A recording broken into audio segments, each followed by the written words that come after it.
ડીસા તાલુકાના વાસના ગોળિયા ગામે શિવરાત્રિના પર્વ નિમિત્તે ભજન સંધ્યાનું આયોજન કરાયું। મહાવત તેરસ એટલે શિવરાત્રિ, ભગવાન ભોલેના શિવ શંકરના પવિત્ર દિવસ। શિવરાત્રિના દિવસે દરેક જગ્યાએ શિવાલયો ભક્તોના ઘોડાપુરથી દર્શનાર્થે ઉમટી પડતા હોય છે અને સાંજે એક જગ્યાએ ભજન સંધ્યાના કાર્યક્રમો થયા હતા। તેવી જ રીતે ડીસા તાલુકાના વાસના ગોળિયા ગામે નીલકંઠ મહાદેવના મંદિર ખાતે સુંદર મજાનો ભજન સંધ્યાનું આયોજન કરવામાં આવેલ।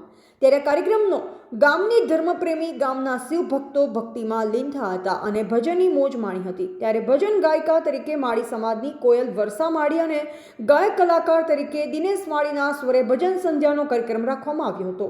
ત્યારે ગામના બીજા યુવા ભજનીકો પણ આ કાર્યક્રમમાં જોડાયા હતા અને rhythm Ashapura musical group Rajasthan તથા અર્બુદા સાઉન્ડ સથવારે ગ્રામજનો મોટી સંખ્યામાં હાજર રહ્યા અને નાચગાન સાથે ઝૂમી ઉઠ્યા। ત્યારે આ આયોજન નવા ગોળિયા યુવક મંડળ તથા ગ્રામજનો દ્વારા કરવામાં આવ્યું હતું અને ભગવાનનો પ્રસાદ અને આરતી બોલવામાં આવી હતી અને ગ્રામજનો અને ભક્તોને પ્રસાદનું વિતરણ કરવામાં આવ્યું।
એવા અમૃત માળી, સંબંધ ભારત ન્યૂઝ, ડીસા, બનાસકાંઠા।